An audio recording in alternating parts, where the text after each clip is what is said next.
Welcome back to A Fine Time for Healing. I am your show host, Randi Fine.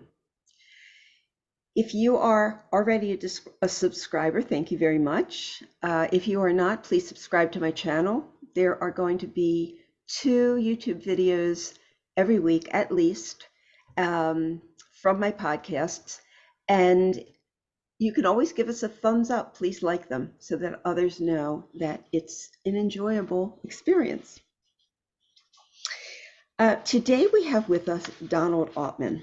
And Donald Altman, MALPC, is a psychotherapist, former monk, and award-winning author of over 20 books and CDs on mindfulness and spirituality. And you guys know how I love that topic. An international mindfulness expert, speaker, and trainer, he has taught over 15,000 mental health clinicians, physicians, nurses, and others how to use mindfulness interventions for depression, anxiety, trauma, pain, and stress-related conditions. And today we're going to be talking about his book that you can see behind him called Travelers, which is a fantastic story. So welcome, Donald. Well, hi. I'm really happy to be here, Randy. Thanks. I'm happy to have you. This is a topic that I'm just so passionate about. You know, I do narcissistic abuse work, but my life, let's just say that, my essence is about spirituality and connecting in that way. So this is right up my alley. So your book is called Travelers. Now, the word traveler can mean different things to different people. And I think it did to the psychiatrist. This is a fiction book, right? Right. It's fiction, although I have to tell you, I've had people who read it say, well, that's you, isn't it? And I'm like, no, this is fiction. Okay. Well, it's about a psychiatrist and travelers. But at first, you didn't really understand what a traveler was. And I think most people would think that's somebody that packs a suitcase and goes on trips. So what is the kind of travelers we are talking about? Well, the kind of traveler I'm talking about is kind of interesting because I didn't want to very specifically define it in the book. I wanted people to use their imagination and kind of get out of it what they wanted. Is a traveler an angel? Is a traveler a catalyzing energy that moves us forward? Is a traveler a state of mind, a way of being in this world? And I like to think of when you're traveling, maybe you're out of your city, you're in a foreign country or something, and you depend on others. You really don't know the landscape. You don't understand how to get around. Maybe you don't know the language really well. And so you're kind of vulnerable in that way. And so I think of that we're all kind of travelers in that sense here on this planet, and that everyone we meet is trying to find their way. And what we can do is to maybe help them if we're able to. And so that's what our psychiatrist in the story, he's the main character, the protagonist, but kind of the conclusion he comes to unwillingly in a way. He is a helper, but he's forced to kind of open up and see things in a fresh perspective. Yes, he is. And it's a fabulous story. And this psychiatrist works in a psychiatric facility, inpatient psychiatric facility, where it starts off where he meets this patient named Mason, right? Right. And Mason presents very depressed, lethargic, flat, and the psychiatrist takes this on as a project to try to figure this out. But in the meantime, the psychiatrist is shown things that he's supposed to see. And then it all comes together. So tell us a little bit more about the story, and then we'll get into details.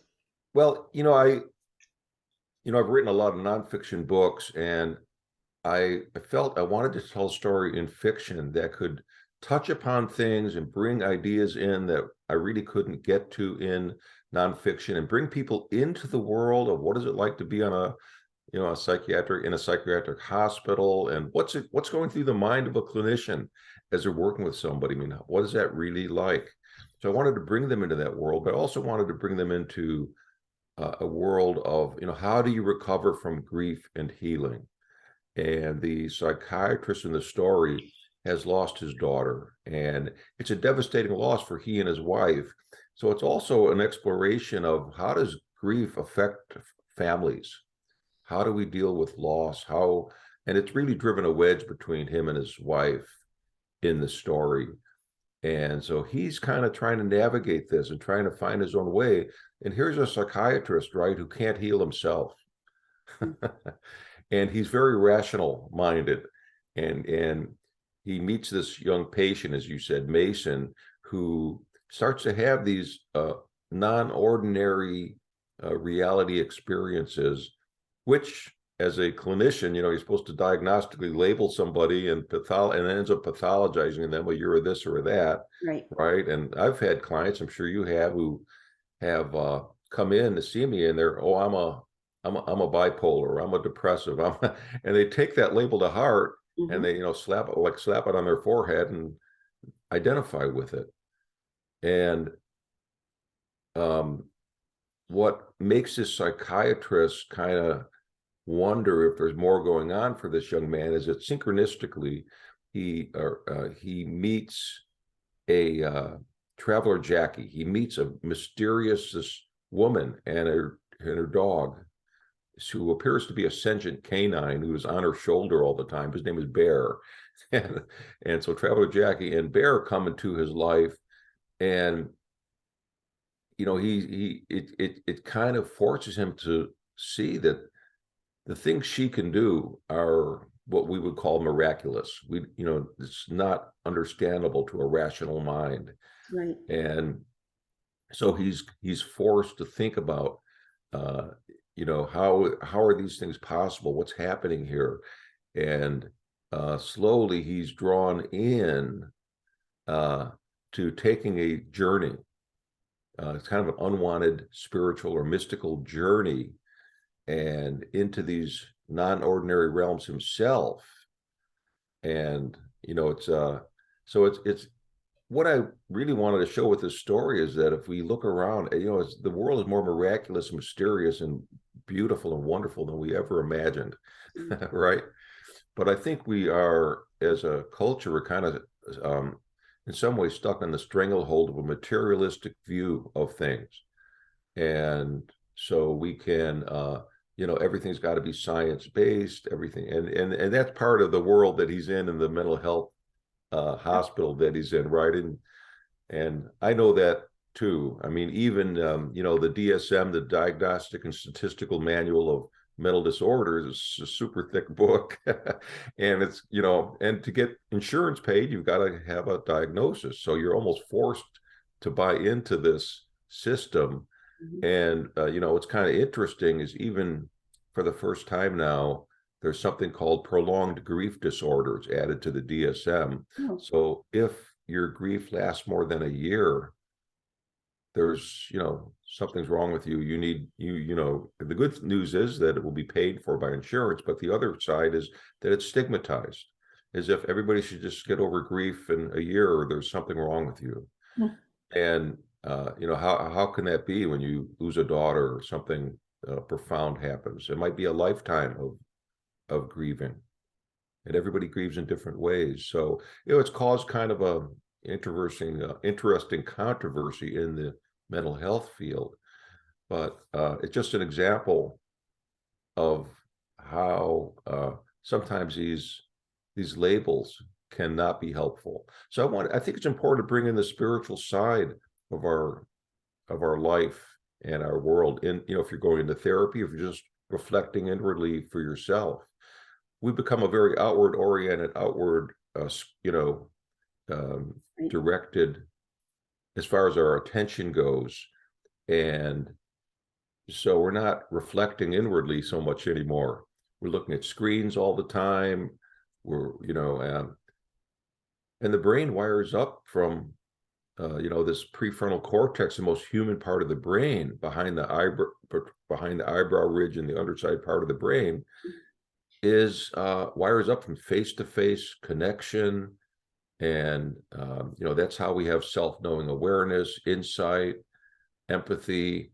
And, I think we might be losing some of that. So I hope that this book helps people reconnect with what it means to find their wholeness again. And actually, as a mindfulness teacher, I like to use the original meaning of sati, which is the Sanskrit word for mindfulness, which is self-recollection and self-remembrance.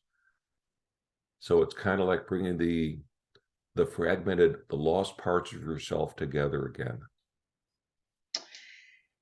There's so many things I can say to that. Number one, as you said, DSM-5, it was going through my head. I'm very familiar with the limitations of the DSM-5 and how detrimental these diagnoses and lack of diagnosis can be to people who come to mental health professionals, because the work that I do is it's not recognized by the DSM-5. There's such a thing as narcissistic victim syndrome. It involves many different aspects, and unless the syndrome as a whole is looked at and taken apart, people will not get better.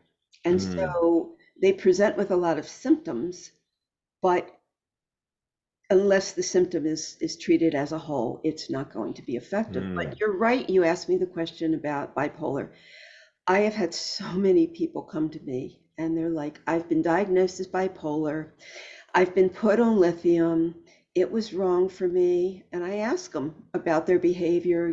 Did you have 3 months or 6 months of manic? And, no. But narcissistic abuse, the victim syndrome, can appear to be, there's a lot of ups and downs. It's very confusing, but they're not prolonged one way and then prolonged the other way, So there's a lot of misdiagnosis, Donald. And the mental health field has a lot of work to do. Yeah, there are a lot of limitations there, and there's so much complexity to these human beings.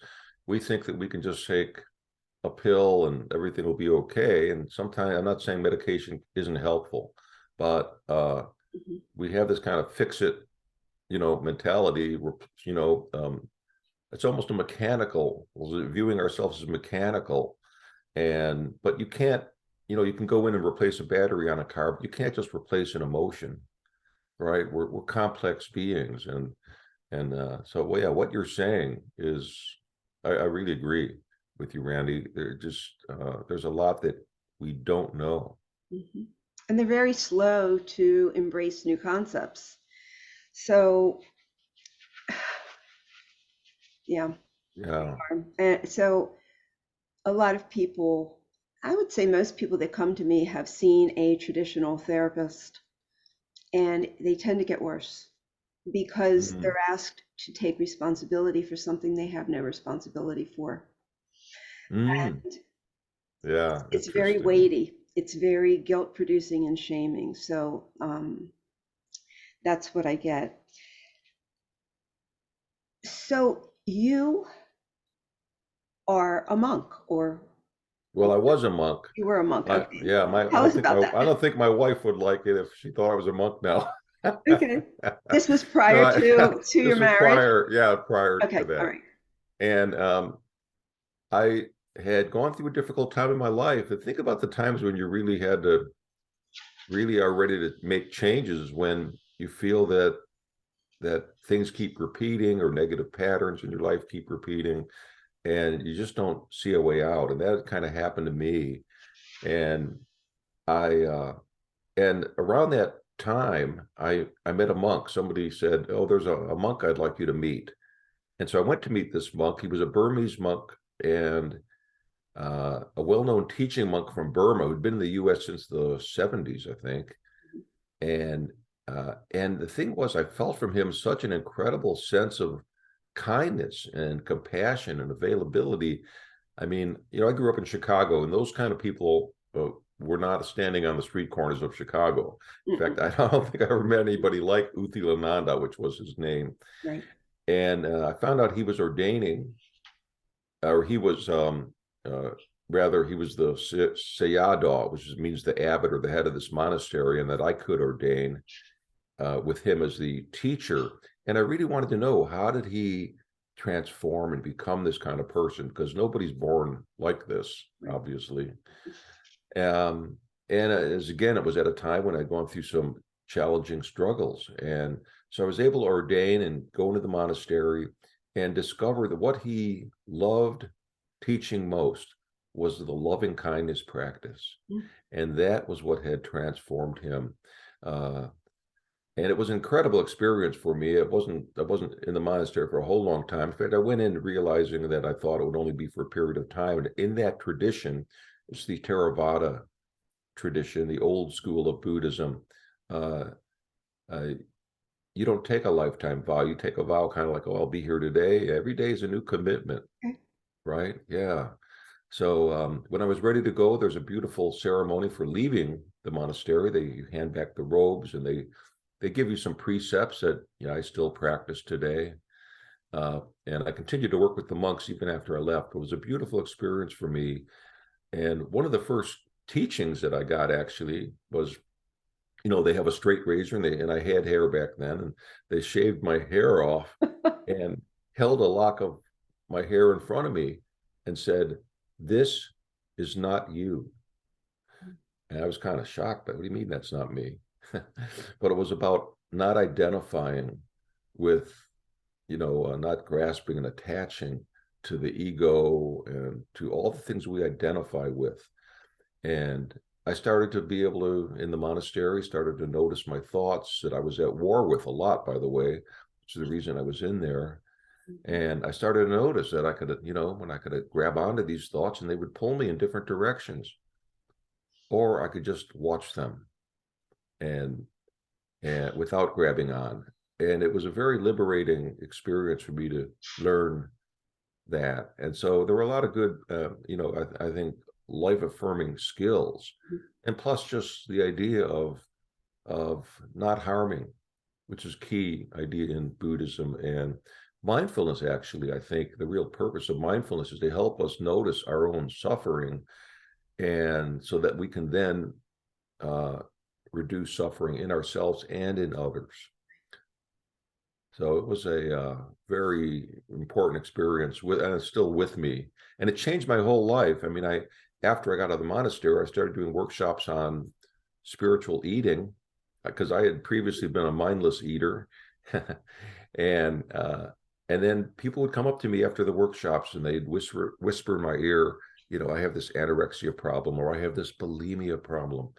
And I realized, well, I don't know how to work with them. So I went back to school, went to graduate school, and then worked in an eating disorder clinic after I had left school. And and I even at one point was the vice president of the Center for Mindful Eating, a wonderful organization. It's an international organization. It's for clinicians, but also for lay people who just want to learn more about what is mindful eating. So it's been an interesting journey, and going into that monastery, like I say, just completely shifted my life in another direction. So once a monk, not always a monk? I mean, once you've been ordained a monk, are you considered, like, could you go back and still be a monk if you wanted to? I could, yeah, I mean, I would have to get permission from my wife. Right, that's what I mean. I don't think she would. I don't think she would want me to do that, but I would. Yeah, I'm sure there are monks who leave and then go back for whatever reason. I would have to take the vows again, and there are some 200 in that tradition, some 250 odd vows that you take as a monk. And it's a law. It's a beautiful ceremony, actually. It's like a a 2.5, 3 hour ceremony. But Right. yeah, and the thing is, I don't want people to get scared away. I mean, I've always said you don't need to go into a monastery to learn how to do these things and how to train your mind in positive ways and change the patterning of your life and expand awareness. I think one of the best ways, and throughout, I have little things in travelers that I hope people will connect with, that the therapist is trying to learn. He's given some traveler Jack keeps telling him he needs to quiet his mind and find stillness, and she helps him do that in a couple different ways. And when he's able to find that stillness, he suddenly is able to have his awareness grow and expand into the spaciousness. And because he's always filling up his mind with stuff. And I want our audience even to think, how do you fill up your mind during the day? Are you, on YouTube all the time? Are you on, are you texting, and are you on social media in ways that you're not face to face with another person? How much time do you spend in nature? And I've asked clients this. I've asked, and I've done this myself. As I think, okay, so because technology is wonderful. I'm not anti-technology, but how do we create the boundary? What are you giving up when you're using technology that maybe you're not on your bicycle, or maybe you're not outside taking a hike, or, we need balance. And that's all I'm saying. You need balance in your life, and we can do both. Mm-hmm. You can even be present.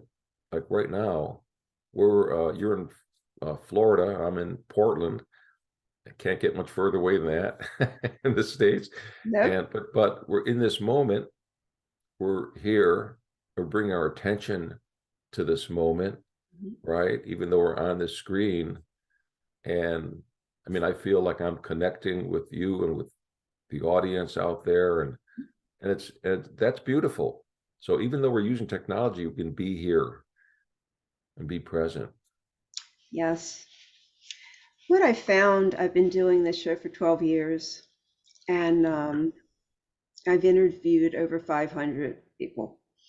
And when I started doing this show, I've always been a little woo-woo. I mean, for years and years and years, long before other people were like this. I've always had spiritual beliefs and been connected, things like that. And but I didn't have a community. And what I found doing this show, because I do tend to bring guests on that are focused in different areas of spirituality and mindfulness, I've noticed how many people really are out there with these beliefs, but we've never been able to be mainstream because we've been judged. But there's enough people now that are into this that it's becoming a lot more mainstream.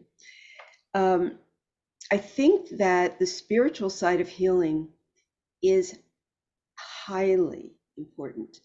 And it takes me, I don't jump into that with people right away, because I don't want them to feel as if I'm going to go in that direction.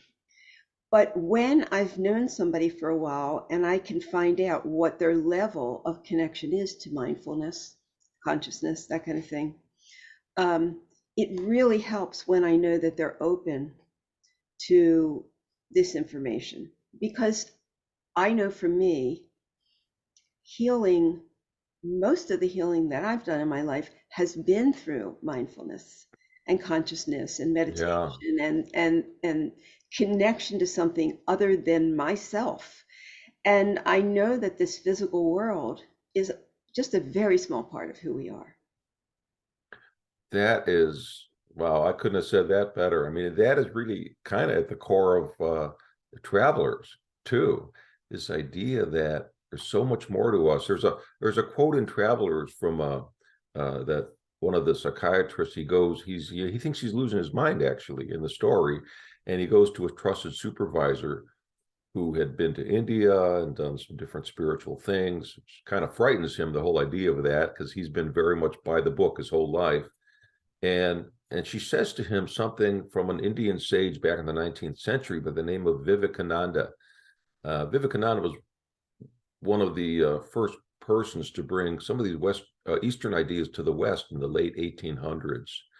And but she says this quote from Vivekananda: "The infinite library of the universe is in your own mind." Mm. And it's really something, isn't it? Mm-hmm. And we think about the outer universe a lot, but we don't often think about the inner verse, this incredible vast connection that we have to all things. Mm-hmm. And when you open that up, it can seem it's scary for some people at first if they're able to connect with that.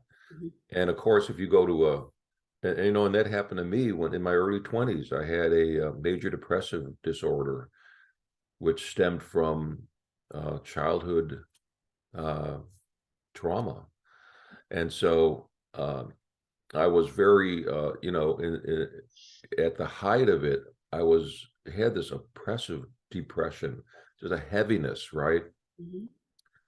And one night, lying in bed, I felt this sound, and it got louder and louder. It was like in my head, like a freight train, vibration. Yeah. And it was so loud, I didn't know if I could contain it. And in that moment, it's funny, I made a decision. I'm going to see what this is. It must be natural somehow.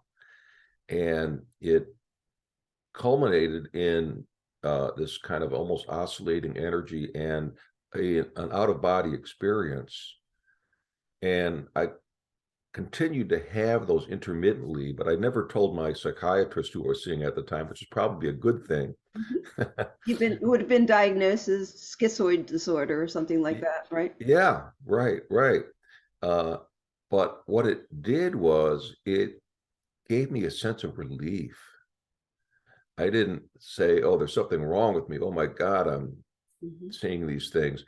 But it gave me a sense of relief, as if to say, "Hey, you're more than just what's happening to you right now. You're mired in this condition, this situation. Yes, it's difficult, but you're not just this." And so it gave me another view of things.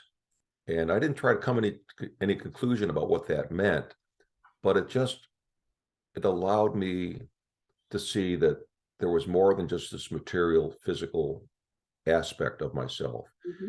And like I say, it was almost probably may not have happened if I hadn't had this depressive episode. So I saw it as kind of a spiritual initiation, actually. So we're initiated in different ways in different times of our lives, but often during challenges that we face. That's And so true. yeah, so we can open up to these experiences. And it's not to say that if I had, had an episode where I was unable to function as a result of it, or, that's different. Then you may have a real problem. But we need to put things in context too, which is important. And we don't always do that. But putting our issues and things we're facing in a context of the bigger picture. There's another teacher in the actually last century whose name of Krishnamurti, and he said, "It is no measure of health to be well adjusted to a profoundly sick society."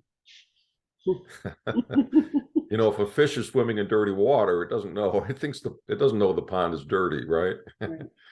Yeah. If you can, I'm a big picture person. I take something and I expand it to what I think the essence of truth, where this is going, and I try to share that with my clients. But for me,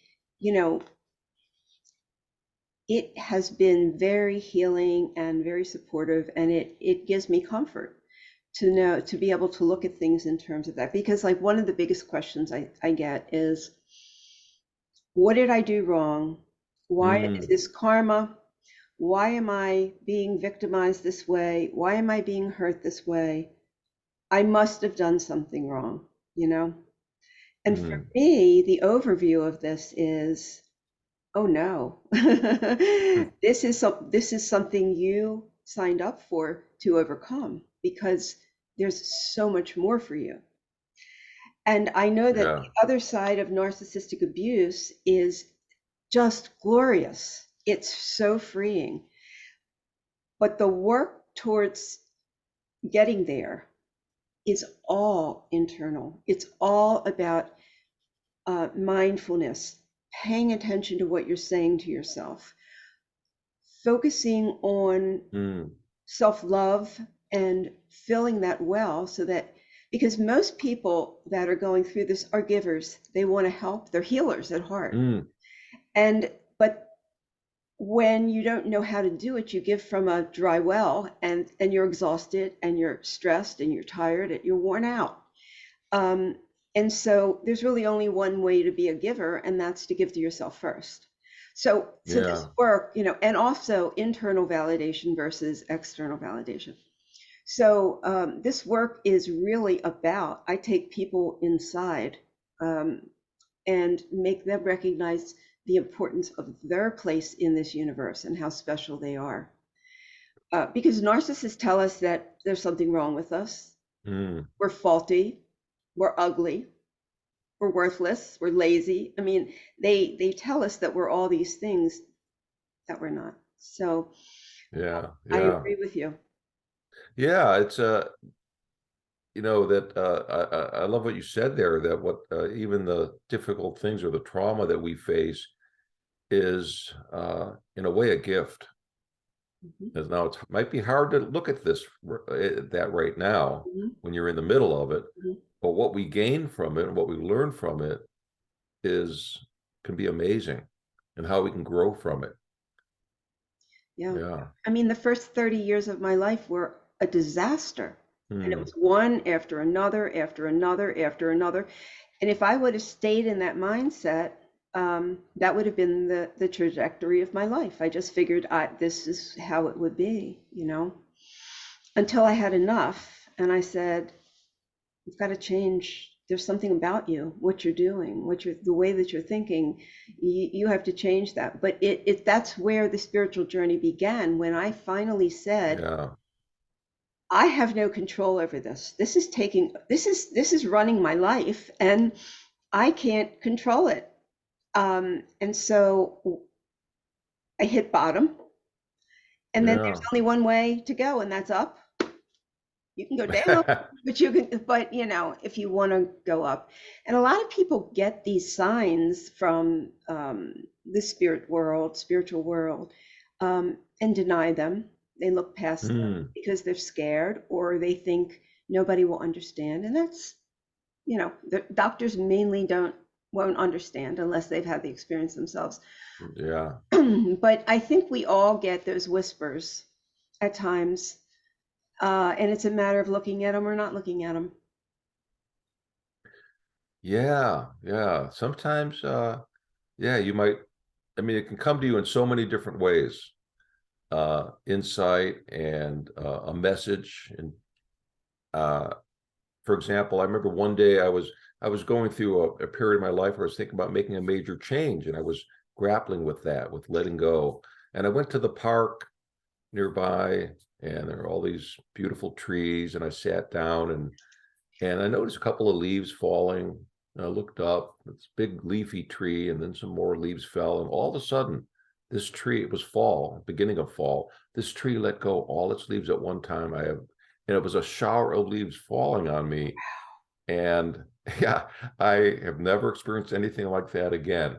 But in that moment, I was like, well, okay, I'm ready to let go. Uh-huh. This is nature's way, isn't it? And nature has so much to teach us. Nature's way is letting go and moving into new seasons. Mhm. And we have to allow that to happen. Right. Synchronicities. I did a show a couple weeks ago on synchronicities with an Oh, yeah. expert that does that, and he really takes it apart. Um, but what you said reminds me of that part in your book where it rains butterflies. Oh, yeah. Is that Yeah. is that related to that experience? Not consciously. but I always have had an affinity for butterflies, and I mean, I've always loved them. I never thought of that being the that turns out, I don't want to give anything away in the book, but uh, the butterflies came to me in an unusual way that I thought of putting them in the book, because originally I had thought of something else instead of a butterfly. But I felt I was kind of imposing that, using my own personality to impose what kind of animal or creature I wanted him to connect with. And I thought of, well, a tiger, or you know, some powerful big animal, and it's like it wasn't working. And I said, I've got to step back. And then I did my hiking and, you know, sitting in nature, and suddenly this idea of the butterfly came to me. You know, it's a funny thing, is I almost feel like in some ways this book wrote me instead of me writing the book. And the characters had a story to tell. It's a pretty different way of writing, and letting it just grow like a plant, almost organically. I do believe the book wrote you. I believe all books write themselves. Mm. I mean, I'm a writer. I've Yeah. published books too. And when I go back and read them, I put them down and I go back and read them a year later or whatever, and we look at it and I go, I didn't write that. I've had the same exact thing. Yeah. It's Where like, did that God, come? Right. yeah. That's not of me. I wouldn't say that. And yet it's Yeah. profound. Yeah. No, it's a beautiful thing to connect with our creativity. And I'm always amazed when somebody says, oh, I'm not creative. I think that's what is the human birthright, really, is our creativity, to connect to something greater than ourselves and have that imagination as humans. Uh, and it's a beautiful thing to connect to, I think. I agree. So what are you currently doing? Well, I am you know, I'm still training, still do a lot of training of mindfulness, and it's mostly on the web now since COVID. And I really miss the in-person trainings, because uh, the in-person trainings were a lot of fun. I got to really interact more, and I have people get into groups and do things, and I would walk around with the groups, and that was a lot of fun. And Different energy. yeah, it's a different energy. So I'm doing some of that. I'm still, you know, writing, and uh, thinking about a sequel to Travelers. So that's fun. And have another nonfiction book thinking of writing. So Oh, great. How long does yeah. it take you to write a book? Well, usually I'd say about a year. Yeah, Say, I mean, if I had to give a general number, but right. If you can it's a lot have of the time to focus on it. yeah, a lot of time to focus on it. And I'm the kind of writer who will sit down every day and spend that time, uh, you know, focusing. And I think it's good, even if nothing comes to me on that day, at least I sat there, and I'll rework what I had done the previous day, you know, just refine it a little bit, see if new ideas come to me. But it's an interesting process. I think I must have fallen in love with being a writer at a young age. I remember going to, in grade school, we would have a book fair every year. Right? And I was so excited to go to that. It was in this little auditorium we had, little public school in Chicago, and they had the books laid out on the tables. And I could not have found anything more like a treasure, opening up a treasure box, right? With all these wonderful jewels of different images and colors and knowledge in there. It was just so much fun for me. And of course, I wanted all the books. My mother would always say, "No, you can choose one." Right. Right. And so that today, I think it's come full circle for me. I don't know if this is true of you as a writer, but the idea now that I can connect with people from the other side as being the author of a book, and that people can see that book somewhere and they can read that, just brings it full circle. That I was and I've always still enjoyed reading. And Yeah. have you found that it's come So that? for me, it just hit me on the side of it was like, boom, you're gonna write. I was somebody who I hated English. I never learned grammar. It was the most boring thing in the world to me. Yeah, I didn't. I mean, I like to read as a young adult, but in school, no, I never liked to read. And then it was like, you're writing a book.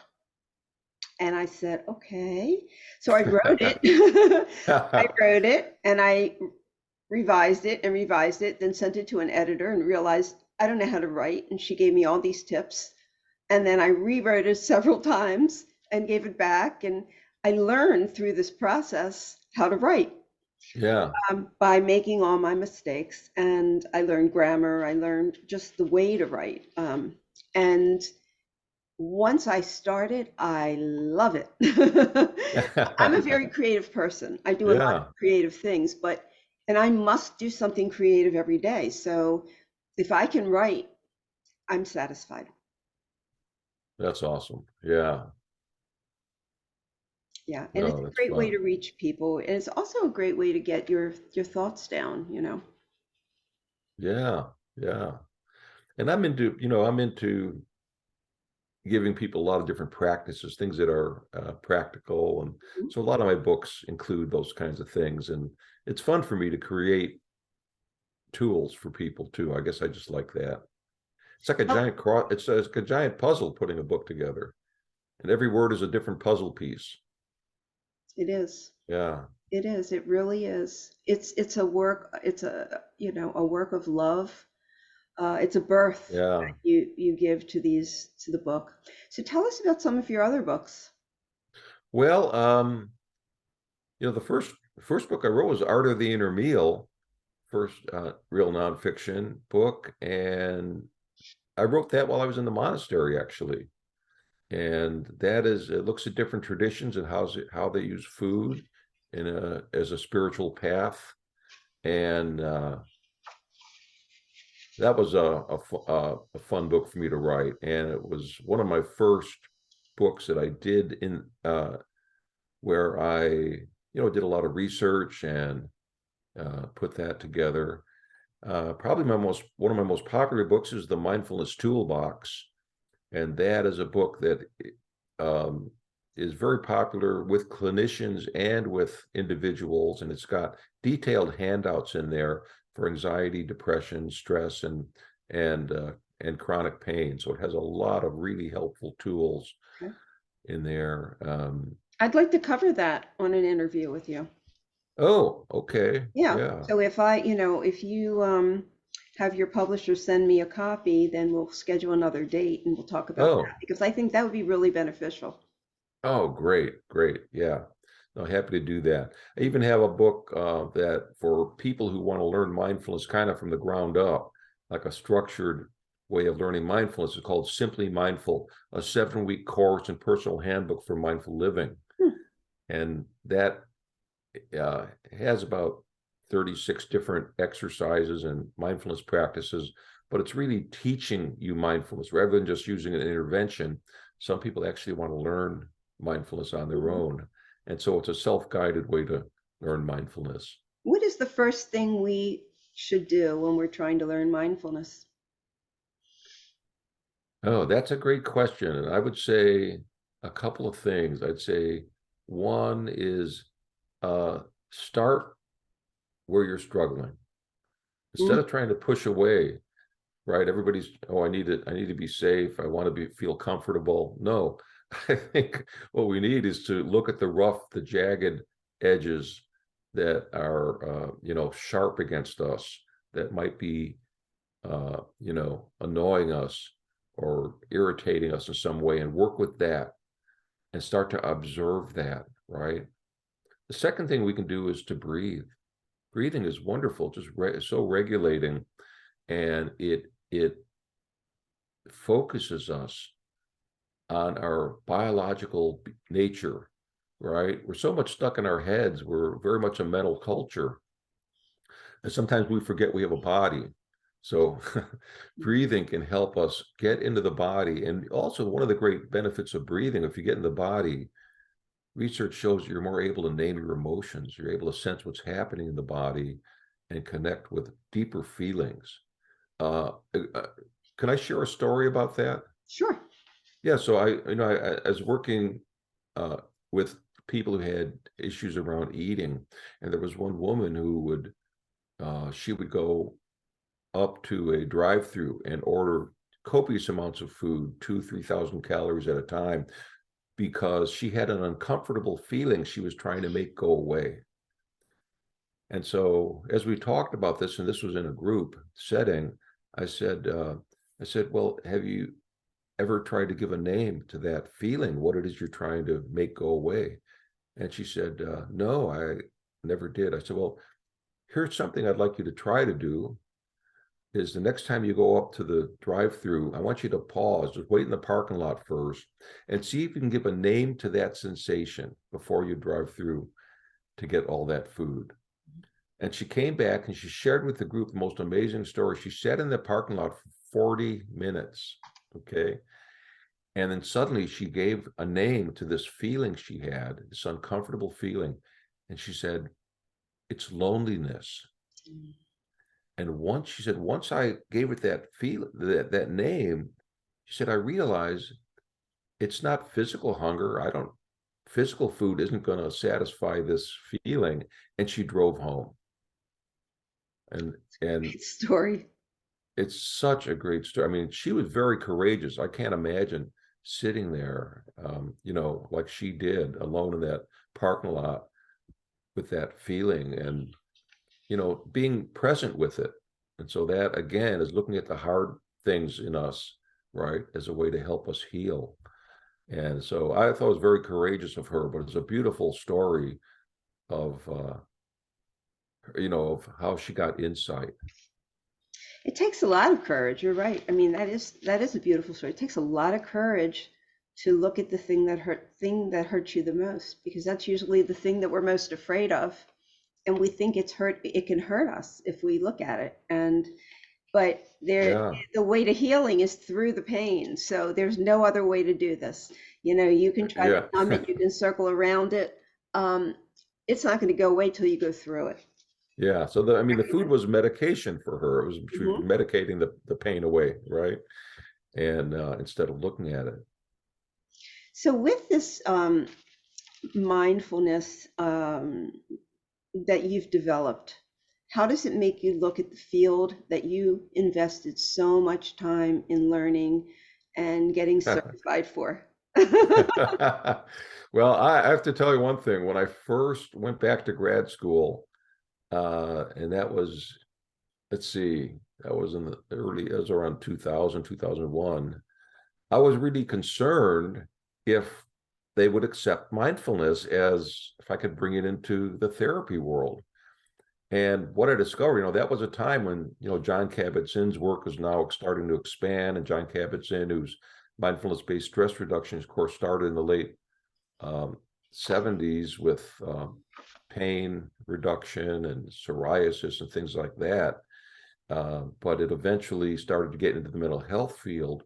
And so the timing, I probably couldn't have had better timing than I did. So, it was still very fresh at that time. I don't think there were too many ways that it was, wasn't being used in as many ways as it is now. But I'm kind of a person who kind of doesn't follow the straight lines anyway. Yay, me I too. curve around. Yeah. I And just so want to pull out a notebook while you talk. Go ahead. I found ways to work with mindfulness that Mhm. with clients that in very small ways, and a lot of times I would never even use the word mindfulness. I found that I wanted to meet the client where they were at, and I wanted to expand that vocabulary of mindfulness so that, like I had a lady who came into me one time and she said, "Oh, I know you she came in for some bulimia issue or something, and she said, and she was in the mental health field, and she said, I given my religious background, I don't want to, I'm not comfortable with the word mindfulness. And I said, okay, we'll never use that word. Yeah. And so I've become better at adapting. And so I think adapting is a key word here. Instead of just adopting wholesale some therapeutic approach or something, we need to adapt, and we need to adapt in our lives to things that are around us. So I always found different terminology, different words.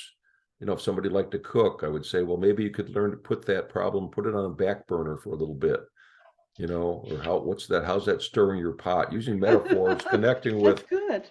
Yeah, because we know that metaphors really light up the brain in ways that just other words might not. So finding ways to work with people. One time in Hawaii, and I love Hawaii, I was doing a workshop in I think it was right across from that famous beach in Hawaii, on Honolulu. Waikiki Beach. Yeah, that's it. And so a lady came up to me, and during the break time, and she said, we have a word for mindfulness in Hawaiian, and it's she said it's nalu, not too fast, not too slow, in the flow. Okay. So I think you can find it in a lot of places, and that clients might have used the concept of mindfulness in one way or another, and then just kind of tapping in, learning about them, and learning how they have used it, and connecting them with it a little more strongly. Yeah, I was just I'm going through this binder of information during the pandemic. They were offering courses at some of the top. Okay, there it is. Demystifying mindfulness. I took this course. Which university was giving this? It was all the Ivy League universities were all giving free courses. Of course, they were audited for free. Oh yeah. Yeah. And so I took a course called Demystifying Mindfulness back then, and it was really interesting. I'm trying to, I don't remember who actually offered this course right here. I don't have it, but I was just trying to see what it was called. Yeah. Well, it's interesting because my understanding of mindfulness and how to work with people has changed, and I hope deepened over the years that I've been doing this. And I look at it as a little differently than maybe some other people traditionally do, even though I understand the traditional aspects of it. How different? What's different? Well, just that I try to adapt it to people. I don't put mindfulness in a little box and say it's this, right? I try to find ways for people to apply it in ways that they might already be doing, but aren't consciously aware of it. So it's bringing awareness up a notch, right? Being aware of, okay, I'm washing my hands. I can feel the water here. As I'm washing my hands, I can feel my hands moving. I can feel my arms. When I'm walking out the door, I can feel my arm reaching out. I can feel my feet on the floor. I can observe what's around me, and I can start to notice the colors. I can start to notice things. So they're already doing things, but in maybe an unintentional way. Now I'm bringing intentionality. I'm adding a layer of awareness for them, and it helps them get more present. I like to talk about gratitude a lot in some of my work, and in the mindfulness toolbox, I have a thing called the GLAD technique, GLAD, which is an acronym, and the G means one thing I'm grateful for. And the whole idea with this GLAD is to get you out of your head and into your life, into seeing things a little more vividly. And G is one thing I'm grateful for. The L is one thing I learned, and that might be I learned something new about myself, or even talking with you today, I've learned some new things about narcissism and I've learned about you and some of your experiences and how you work. So L is learn. The A is accomplishment.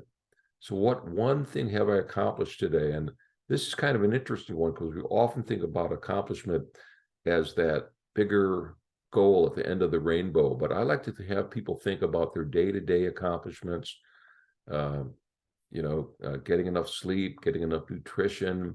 I think getting dressed in the morning is highly underrated as an accomplishment. Yes. So we need to give ourselves that pat in the back for all the little things we do, without which those bigger goals would not be possible. And then the D is delight. What one thing brought you a sense of joy today? What one thing made you laugh or smile, right?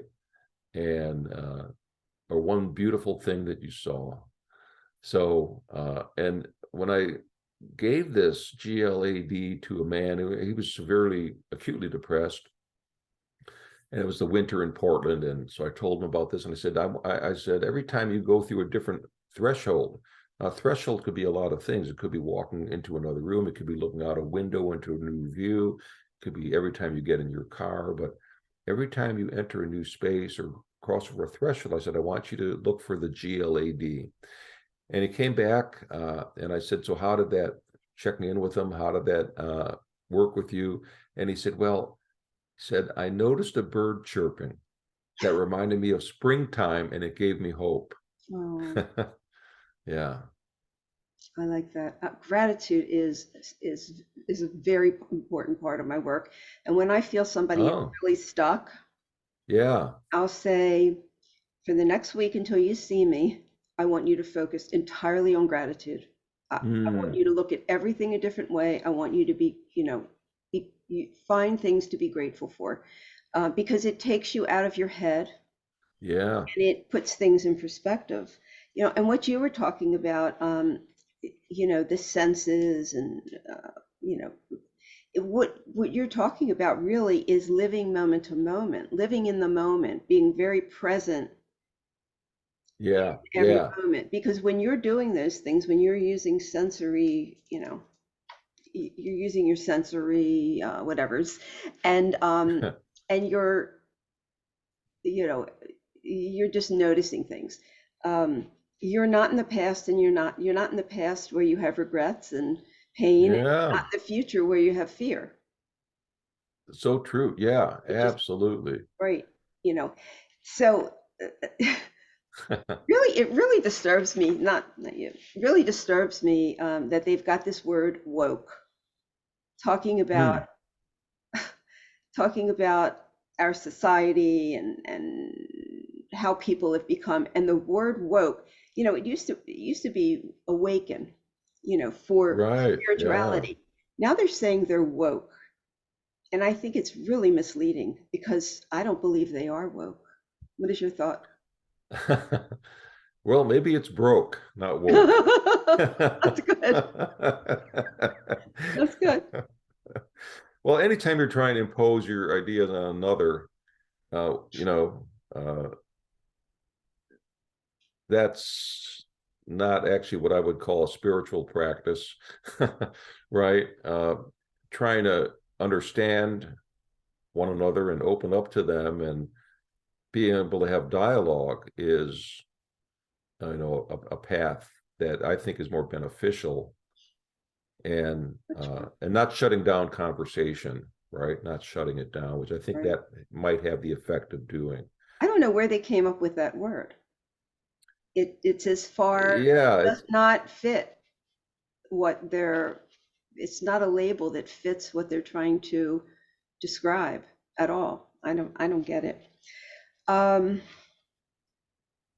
so do you have a website? yeah. My website is mindfulpractices.com. That's MINDFUL, one L, practices.com, and that's one word. I have a newsletter too, Randy, which comes out about once a month, and uh, often links over to, I write a blog for Psychology Today Oh, called good. the Practical Mindfulness blog. Okay. And so I always have some new research, some new practice and ideas for self growth that are in there. And I think that's the one I just wrote was, I wrote one about grief, and I originally wrote one about, the single best and hardest thing to give up. Because it's the season of Lent right now. And the single and hardest best thing to give up is speaking and talking. But I taught and I explain why that might be.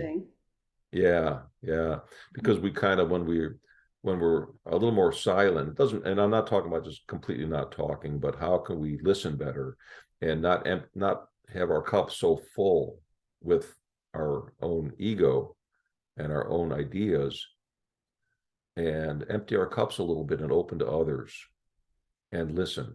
And I have a 4-part called HEAR. The HEAR practice is on that. You can find that on Blog? that on the blog. On the blog, yeah. Okay, great. I'm gonna take a look at those things. Oops, I froze. See, we got all the way through, and there I am. Well, hopefully I'll come back by the end. But we are, oh, there I am. So we are at the end, and I've really enjoyed this, Donald. It's been amazing. I mean, and I'm glad that I got to meet you. I'm glad that I got to experience your book, and I hope Thank to you. experience another book, and we'll discuss it, because this was just great, a great conversation. So That's great. Thank you. I enjoyed it very much, and much success to you, Randi. Thanks. Thank you. Same to you. Yeah. Okay. Take care. Bye-bye. Bye.